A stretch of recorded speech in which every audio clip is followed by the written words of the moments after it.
شروع اللہ کا نام لے کر جو بڑا مہربان نہایت رحم والا ہے۔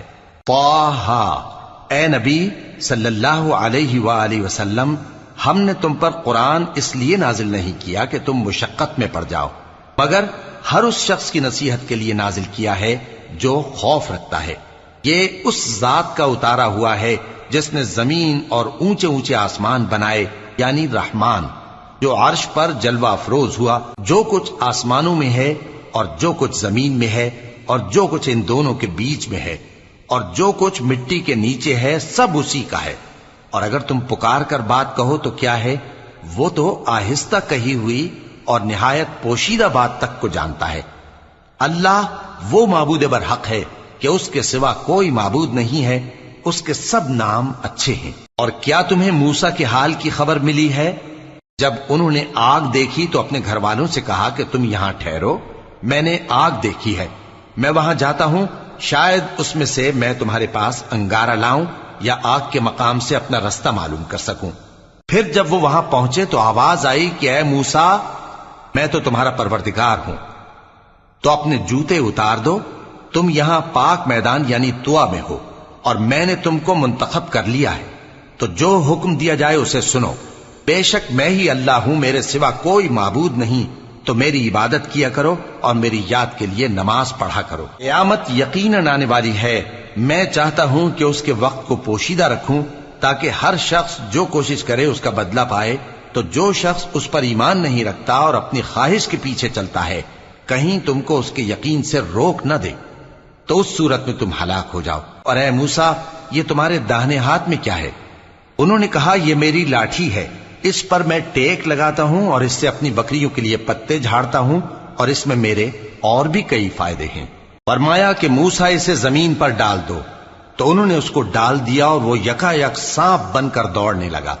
فرمایا کہ اسے پکڑ لو اور ڈرنا مت، ہم اس کو ابھی اس کی پہلی حالت پر لوٹا دیں گے، اور اپنا ہاتھ اپنی بغل میں دبا لو کہ وہ کسی عیب و بیماری کے بغیر سفید چمکتا دمکتا نکلے گا۔ یہ دوسری نشانی ہے تاکہ ہم تمہیں اپنے بڑے بڑے نشانات دکھائیں۔ تم فرعون کے پاس جاؤ کہ وہ سرکش ہو رہا ہے۔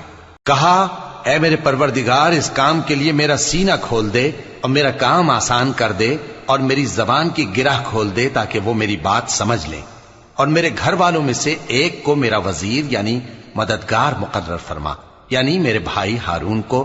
اس سے میری کمر کو مضبوط کر اور اسے میرے کام میں شریک کر، تاکہ ہم تیری بہت سی تسبیح کریں اور تجھے کثرت سے یاد کریں، تو ہم کو ہر حال میں دیکھ رہا ہے۔ فرمایا، موسیٰ، تمہاری دعا قبول کی گئی، اور ہم نے تم پر ایک بار اور بھی احسان کیا تھا جب ہم نے تمہاری والدہ کو الہام کیا تھا جو تمہیں بتایا جاتا ہے۔ وہ یہ تھا کہ اسے یعنی موسیٰ کو صندوق میں رکھو، پھر اس صندوق کو دریا میں ڈال دو، تو دریا اس کو کنارے پر ڈال دے گا، اور میرا اور اس کا دشمن اسے اٹھا لے گا۔ اور موسیٰ، میں نے تم پر اپنی طرف سے محبت ڈال دی، اور اس لیے کہ تم میرے سامنے پرورش پاؤ۔ جب تمہاری بہن وہاں فرعون کے ہاں گئی اور کہنے لگی کہ میں تمہیں اس کا پتہ دوں جو اس کو پالے پوسے، تو اس طریق سے ہم نے تم کو تمہاری ماں کے پاس پہنچا دیا تاکہ ان کی آنکھیں ٹھنڈی ہوں اور وہ رنج نہ کریں۔ اور تم نے ایک شخص کو مار ڈالا تھا تو ہم نے تم کو غم سے نجات دی، اور ہم نے تمہاری کئی بار آزمائش کی، پھر تم کئی سال اہل مدین میں ٹھہرے رہے۔ پھر اے موسیٰ، تم ایک اندازے پر آ پہنچے اور میں نے تم کو اپنے کام کے لیے بنایا ہے، تو تم اور تمہارا بھائی دونوں ہماری نشانیاں لے کر جاؤ اور میری یاد میں سستی نہ کرنا۔ دونوں فرعون کے پاس جاؤ کہ وہ سرکش ہو رہا ہے، اور اس سے نرمی سے بات کرنا، شاید وہ غور کرے یا ڈر جائے۔ دونوں کہنے لگے کہ اے ہمارے پروردگار، ہمیں خوف ہے کہ وہ ہم پر زیادتی کرنے لگے یا زیادہ سرکش ہو جائے۔ اللہ نے فرمایا کہ ڈرو مت، میں تمہارے ساتھ ہوں کہ سنتا اور دیکھتا ہوں۔ اچھا، تو اس کے پاس جاؤ اور کہو کہ ہم آپ کے پروردگار کے بھیجے ہوئے ہیں، تو بنی اسرائیل کو ہمارے ساتھ جانے کی اجازت دیجیے اور انہیں عذاب نہ کیجیے۔ ہم آپ کے پاس آپ کے پروردگار کی طرف سے نشانی لے کر آئے ہیں، اور جو ہدایت کی بات مانے اس کو سلامتی ہو۔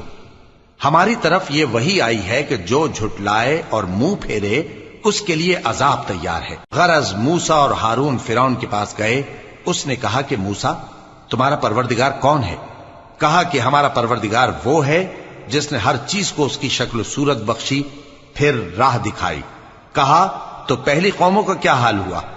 فرمایا کہ ان کا علم میرے پروردگار کو ہے جو کتاب میں لکھا ہوا ہے۔ میرا پروردگار نہ چوکتا ہے نہ بھولتا ہے۔ وہ وہی تو ہے جس نے تم لوگوں کے لیے زمین کو فرش بنایا اور اس میں تمہارے لیے رستے بنا دیے اور آسمان سے پانی برسایا، پھر اس سے مختلف نباتات پیدا کی کہ خود بھی کھاؤ اور اپنے مویشیوں کو بھی چراؤ۔ بے شک ان باتوں میں عقل والوں کے لیے بہت سی نشانیاں ہیں۔ اسی زمین سے ہم نے تم کو پیدا کیا اور اسی میں ہم تمہیں لوٹائیں گے اور اسی سے ہم تمہیں دوسری دفعہ نکالیں گے۔ اور ہم نے فرعون کو اپنی سب نشانیاں دکھائیں، مگر وہ تکذیب اور انکار ہی کرتا رہا۔ کہنے لگا کہ موسیٰ، کیا تم ہمارے پاس اس لیے آئے ہو کہ اپنے جادو کے زور سے ہمیں ہمارے ملک سے نکال دو؟ تو ہم بھی تمہارے مقابل ایسا ہی جادو لائیں گے، تو ہمارے اور اپنے درمیان ایک وقت مقرر کر لو کہ نہ تو ہم اس کے خلاف کریں اور نہ تم، اور یہ مقابلہ ایک ہموار میدان میں ہوگا۔ موسیٰ نے کہا کہ آپ کے لیے یوم زینت کا وعدہ ہے، اور یہ کہ لوگ اس روز دن چڑھے اکٹھے ہو جائیں۔ تو فرعون لوٹ گیا اور اپنے سامان جمع کر کے پھر آیا۔ موسیٰ نے ان جادوگروں سے کہا کہ یہ تمہاری بربادی ہوگی، اللہ پر جھوٹ نہ باندھو، وہ تمہیں عذاب سے فنا کر دے گا، اور جس نے جھوٹ باندھا وہ نامراد رہا۔ تو وہ باہم اپنے معاملے میں جھگڑنے اور چپکے سرگوشی کرنے لگے۔ کہنے لگے یہ دونوں جادوگر ہیں، چاہتے ہیں کہ اپنے جادو کے زور سے تم کو تمہارے ملک سے نکال دیں اور تمہارے بہترین مذہب کو نابود کر دیں۔ تو تم جادو کا سامان اکٹھا کر لو اور پھر قطار باندھ کر آؤ۔ آج جو غالب رہا وہی کامیاب ہوا۔ جادوگر بولے کہ موسیٰ، یا تو تم اپنی چیز ڈالو یا ہم اپنی چیزیں پہلے ڈالتے ہیں۔ موسیٰ نے کہا بلکہ تم ہی پہلے ڈالو۔ جب انہوں نے چیزیں ڈالیں تو یکا یک ان کی رسیاں اور لاٹھیاں موسیٰ کے خیال میں ایسی آنے لگیں کہ وہ میدان میں ادھر ادھر دوڑ رہی ہیں۔ اس وقت موسیٰ نے اپنے دل میں خوف محسوس کیا۔ ہم نے کہا خوف نہ کرو، بلا شبہ تم ہی غالب رہو گے، اور جو چیز یعنی لاٹھی تمہارے داہنے ہاتھ میں ہے اسے ڈال دو کہ جو کچھ انہوں نے بنایا ہے اس کو وہ نگل جائے گی۔ جو کچھ انہوں نے بنایا ہے یہ تو جادوگروں کے ہتھ کنڈے ہیں، اور جادوگر جہاں بھی جائے کامیاب نہیں ہوگا۔ اس پر جادوگر سجدے میں گر پڑے، کہنے لگے کہ ہم موسیٰ اور ہارون کے پروردگار پر ایمان لائے۔ فرعون بولا کہ پیشتر اس کے کہ میں تمہیں اجازت دوں تم اس پر ایمان لے آئے، بے شک یہ تمہارا بڑا یعنی استاد ہے جس نے تم کو جادو سکھایا ہے، سو میں تمہارے ہاتھ اور پاؤں مخالف سمت سے کٹوا دوں گا اور تم کو کھجوروں کے تنوں پر سولی چڑھوا دوں گا، اور تم کو معلوم ہوگا کہ ہم میں سے کس کا عذاب زیادہ سخت اور دیر تک رہنے والا ہے۔ انہوں نے کہا کہ جو دلائل ہمارے پاس آ گئے ہیں ان پر اور جس نے ہم کو پیدا کیا ہے اس پر ہم آپ کو ہرگز ترجیح نہیں دیں گے، تو آپ کو جو حکم دینا ہو دے دیجئے، اور آپ جو حکم دے سکتے ہیں وہ صرف اسی دنیا کی زندگی میں دے سکتے ہیں۔ ہم تو اپنے پروردگار پر ایمان لے آئے تاکہ وہ ہمارے گناہوں کو معاف کرے، اور اسے بھی جو آپ نے ہم سے زبردستی جادو کرایا، اور اللہ سب سے اچھا ہے اور ہمیشہ باقی رہنے والا ہے۔ جو شخص اپنے پروردگار کے پاس گناہگار ہو کر آئے گا تو اس کے لیے جہنم ہے جس میں نہ وہ مرے گا نہ جیے گا، اور جو اس کے روبرو ایماندار ہو کر آئے گا اور عمل بھی نیک کیے ہوں گے تو ایسے لوگوں کے لیے اونچے اونچے درجے ہیں، یعنی ہمیشہ رہنے کے باغ جن کے نیچے نہریں بہ رہی ہیں، ہمیشہ ان میں رہیں گے، اور یہ اس شخص کا بدلہ ہے جو پاک ہوا۔ اور ہم نے موسیٰ کی طرف وہی بھیجی کہ ہمارے بندوں کو راتوں رات نکال لے جاؤ، پھر ان کے لیے سمندر میں لاٹھی مار کر خشک رستہ بنا دو، پھر تم کو نہ فرعون کے آ پکڑنے کا خوف ہوگا اور نہ غرق ہونے کا ڈر۔ پھر فرعون نے اپنے لشکروں کے ساتھ ان کا تعاقب کیا تو سمندر کی موجوں نے ان پر چڑھ کر انہیں ڈھانک لیا یعنی ڈبو دیا، اور فرعون نے اپنی قوم کو گمراہ کر دیا اور سیدھے رستے پر نہ ڈالا۔ اے آل یعقوب، ہم نے تم کو تمہارے دشمن سے نجات دی اور تورات دینے کے لیے تم سے کوہ طور کی داہنی جانب مقرر کی، اور تم پر من اور سلوہ نازل کیا، اور حکم دیا کہ جو پاکیزہ چیزیں ہم نے تم کو دی ہیں ان کو کھاؤ اور اس میں حد سے نہ نکلنا، ورنہ تم پر میرا غضب نازل ہوگا، اور جس پر میرا غضب نازل ہوا وہ ہلاک ہو گیا۔ اور جو توبہ کرے اور ایمان لائے اور عمل نیک کرے پھر سیدھے رستے چلے اس کو میں بخش دینے والا ہوں۔ اور اے موسیٰ، تم نے اپنی قوم سے آگے چلے آنے میں کیوں جلدی کی؟ کہا وہ میرے پیچھے آ رہے ہیں، اور اے میرے پروردگار میں نے تیری طرف آنے کی جلدی اس لیے کی کہ تو خوش ہو جائے۔ فرمایا کہ ہم نے تمہاری قوم کو تمہارے بعد آزمائش میں ڈال دیا ہے، اور سامری نے ان کو بہکا دیا ہے۔ اور موسیٰ غصے اور غم کی حالت میں اپنی قوم کے پاس واپس آئے اور کہنے لگے کہ اے قوم، کیا تمہارے پروردگار نے تم سے اچھا وعدہ نہیں کیا تھا؟ کیا میری جدائی کی مدت تمہیں لمبی معلوم ہوئی، یا تم نے یہ چاہا کہ تم پر تمہارے پروردگار کی طرف سے غضب نازل ہو، اور اس لیے تم نے مجھ سے جو وعدہ کیا تھا اس کے خلاف کیا؟ وہ کہنے لگے کہ ہم نے اپنے اختیار سے آپ سے وعدہ خلافی نہیں کی، لیکن ہم ان لوگوں کے زیوروں کا بوجھ اٹھائے ہوئے تھے، پھر ہم نے اس کو آگ میں ڈال دیا، اور اسی طرح سامری نے ڈال دیا۔ تو اس نے ان کے لیے ایک بچڑا بنا دیا، یعنی ایک بے جان جسم جس میں گائے کسی آواز تھی۔ تو لوگ کہنے لگے کہ یہی تمہارا معبود ہے اور یہی موسیٰ کا معبود ہے، مگر وہ بھول گئے ہیں۔ تو کیا یہ لوگ نہیں دیکھتے کہ وہ ان کی کسی بات کا جواب نہیں دیتا، اور نہ ان کے نقصان اور نفع کا کچھ اختیار رکھتا ہے؟ اور ہارون نے ان سے پہلے ہی کہہ دیا تھا کہ لوگوں، اس کے ذریعے تمہیں فتنے میں ڈال دیا گیا ہے، اور تمہارا پروردگار تو رحمان ہی ہے، تو میری پیروی کرو اور میرا کہا مانو۔ وہ کہنے لگے کہ جب تک موسیٰ ہمارے پاس واپس نہ آئیں ہم تو اس کی پوجا پر قائم رہیں گے۔ پھر موسیٰ نے ہارون سے کہا کہ اے ہارون، جب تم نے ان کو دیکھا تھا کہ گمراہ ہو گئے ہیں تو تم کو کس چیز نے روکا تھا؟ یعنی اس بات سے کہ تم میرے پیچھے چلے آؤ، بھلا تم نے میرے حکم کے خلاف کیوں کیا؟ کہنے لگے کہ اے ماں جائے، میری داڑھی اور سر کے بالوں کو نہ پکڑیے، میں تو اس سے ڈرا کہ آپ یہ نہ کہیں کہ تم نے بنی اسرائیل میں تفرقہ ڈال دیا اور میری بات کو ملحوظ نہ رکھا۔ موسیٰ نے فرمایا تو اے سامری تیرا کیا حال ہے؟ اس نے کہا کہ میں نے ایسی چیز دیکھی جو اوروں نے نہیں دیکھی، تو میں نے فرشتے کے نقش پا سے مٹی کی ایک مٹھی بھر لی، پھر اس کو بچڑے کے جسم میں ڈال دیا، اور مجھے میرے جی نے اس کام کو اچھا بتایا۔ موسیٰ نے کہا جا، تجھ کو دنیا کی زندگی میں یہ سزا ہے کہ کہتا رہے کہ مجھ کو ہاتھ نہ لگانا، اور تیرے لیے ایک اور وعدہ ہے، یعنی عذاب کا جو تجھ سے ٹل نہ سکے گا، اور جس معبود کی پوجا پر تو جمع ہوا تھا اس کو دیکھ، ہم اسے جلا دیں گے، پھر اس کی راکھ کو اڑا کر دریا میں بکھیر دیں گے۔ تمہارا معبود تو اللہ ہی ہے، جس کے سوا کوئی معبود نہیں، اس کا علم ہر چیز پر محیط ہے۔ اس طرح ہم تم سے وہ حالات بیان کرتے ہیں جو گزر چکے ہیں، اور ہم نے تمہیں اپنے پاس سے نصیحت کی کتاب عطا فرمائی ہے۔ جو شخص اس سے منہ پھیرے گا وہ قیامت کے دن گناہ کا بوجھ اٹھائے گا۔ ایسے لوگ ہمیشہ اس عذاب میں مبتلا رہیں گے، اور یہ بوجھ قیامت کے روز ان کے لیے برا ہوگا، جس روز سور پھونکا جائے گا، اور ہم گناہگاروں کو یوں اکٹھا کریں گے کہ ان کی آنکھیں نیلی نیلی ہوں گی۔ تو وہ آپس میں آہستہ آہستہ کہیں گے کہ تم دنیا میں صرف 10 ہی دن رہے ہو، جو باتیں یہ کریں گے ہم خوب جانتے ہیں۔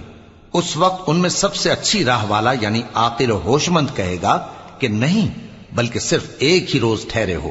اور اے نبی صلی اللہ علیہ وآلہ وسلم، لوگ تم سے پہاڑوں کے بارے میں دریافت کرتے ہیں، کہہ دو کہ میرا رب ان کو راکھ بنا کر بکھیر دے گا، پھر زمین کو ہموار میدان کر چھوڑے گا جس میں تم کوئی نشیب و فراز نہ دیکھو گے۔ اس روز لوگ پکارنے والے کے پیچھے چلیں گے اور اس کی پیروی سے انحراف نہ کر سکیں گے، اور رحمان کے سامنے آوازیں پست ہو جائیں گی، تو تم ایک ہلکی آواز کے سوا کوئی آواز نہ سنو گے۔ اس روز کسی کی سفارش کچھ فائدہ نہ دے گی مگر اس شخص کی جسے رحمان اجازت دے اور اس کی بات کو پسند فرمائے۔ جو کچھ ان کے آگے ہے اور جو کچھ ان کے پیچھے ہے وہ اس کو جانتا ہے، اور وہ اپنے علم سے اللہ کے علم کا احاطہ نہیں کر سکتی۔ اور اس زندہ و قائم کے روبرو منہ لٹک جائیں گے، اور جس نے ظلم کا بوجھ اٹھایا وہ نامراد رہا، اور جو نیک کام کرے گا اور مومن بھی ہوگا تو اس کو نہ ظلم کا خوف ہوگا اور نہ نقصان کا۔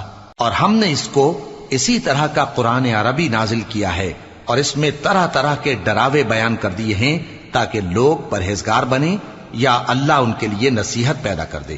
تو اللہ جو سچا بادشاہ ہے، عالی قدر ہے، اور قرآن کی وحی جو تمہاری طرف بھیجی جاتی ہے اس کے پورا ہونے سے پہلے قرآن کے پڑھنے میں جلدی نہ کیا کرو، اور دعا کرو کہ میرے پروردگار مجھے اور زیادہ علم دے۔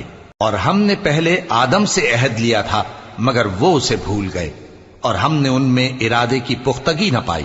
اور جب ہم نے فرشتوں سے کہا کہ آدم کے آگے سجدہ کرو تو تو سب سجدے میں گر پڑے مگر ابلیس نے انکار کیا۔ اس پر ہم نے فرمایا کہ آدم، یہ تمہارا اور تمہاری بیوی کا دشمن ہے، تو یہ کہیں تم دونوں کو بہشت سے نہ نکلوا دے، پھر تم تکلیف میں پڑ جاؤ۔ یہاں تم کو یہ آسائش ہے کہ نہ بھوکے رہو نہ ننگے، اور یہ کہ نہ پیاسے رہو اور نہ دھوپ کھاؤ۔ پھر شیطان نے ان کے دل میں وسوسہ ڈالا اور کہا کہ آدم، بھلا میں تم کو ایسا درخت بتاؤں جو ہمیشہ کی زندگی کا باعث ہو اور ایسی بادشاہت کہ کبھی زائل نہ ہو؟ سو دونوں نے اس درخت کا پھل کھا لیا تو ان پر ان کی شرم گاہیں ظاہر ہو گئیں اور وہ اپنے اوپر بہشت کے پتے چپکانے لگے، اور آدم نے اپنے پروردگار کے حکم کے خلاف کیا تو وہ اپنے مقصد سے بے راہ ہو گئے۔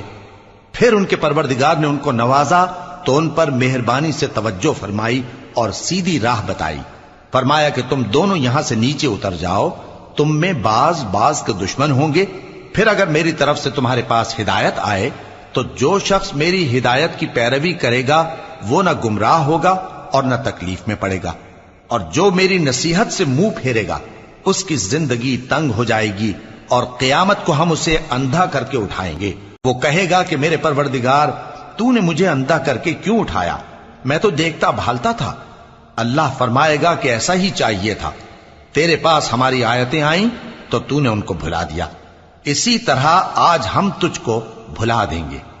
اور جو شخص حد سے نکل جائے اور اپنے پروردگار کی آیتوں پر ایمان نہ لائے، ہم اس کو ایسا ہی بدلہ دیتے ہیں، اور آخرت کا عذاب بہت سخت اور ہمیشہ باقی رہنے والا ہے۔ تو کیا یہ بات ان لوگوں کے لیے موجب ہدایت نہ ہوئی کہ ہم ان سے پہلے بہت سے فرقوں کو ہلاک کر چکے ہیں جن کے رہنے کے مقامات میں یہ چلتے پھرتے ہیں؟ عقل والوں کے لیے اس میں بہت سی نشانیاں ہیں۔ اور اگر ایک بات تمہارے پروردگار کی طرف سے پہلے صادر اور جزائے اعمال کے لیے ایک میعاد مقرر نہ ہو چکی ہوتی تو نزول عذاب لازم ہو جاتا۔ پس جو کچھ یہ بکواس کرتے ہیں اس پر صبر کرو، اور سورج کے نکلنے سے پہلے اور اس کے غروب ہونے سے پہلے اپنے پروردگار کی تسبیح و تحمید کیا کرو، اور رات کی کچھ گھڑیوں میں بھی اس کی تسبیح کیا کرو، اور دن کے مختلف اوقات یعنی دوپہر کے وقت بھی، تاکہ تم خوش ہو جاؤ۔ اور کئی طرح کے لوگوں کو جو ہم نے دنیا کی زندگی میں آرائش کی چیزوں سے نوازا ہے تاکہ ان کی آزمائش کریں، ان پر نگاہ نہ کرنا، اور تمہارے پروردگار کی عطا فرمائی ہوئی روزی بہت بہتر اور باقی رہنے والی ہے۔ اور اپنے گھر والوں کو نماز کا حکم کرو اور اس پر قائم رہو۔ ہم تم سے روزی کے خواستگار نہیں، بلکہ تمہیں ہم روزی دیتے ہیں، اور نیک انجام اہل تقوی کا ہے۔ اور کہتے ہیں کہ یہ پیغمبر اپنے پروردگار کی طرف سے ہمارے پاس کوئی نشانی کیوں نہیں لائے؟ کیا ان کے پاس پہلی کتابوں کی نشانی نہیں آئی؟ اور اگر ہم ان کو پیغمبر کے بھیجنے سے پیشتر کسی عذاب سے ہلاک کر دیتے تو یہ کہتے کہ اے ہمارے پروردگار، تو نے ہماری طرف کوئی پیغمبر کیوں نہ بھیجا کہ ہم ذلیل اور رسوا ہونے سے پہلے تیرے احکام کی پیروی کرتے۔ کہہ دو کہ سب نتائج اعمال کے منتظر ہیں، سو تم بھی منتظر رہو، ان قریب تم کو معلوم ہو جائے گا کہ دین کے سیدھے رستے پر چلنے والے کون ہیں اور جنت کی طرف راہ پانے والے کون ہیں، ہم یا تم۔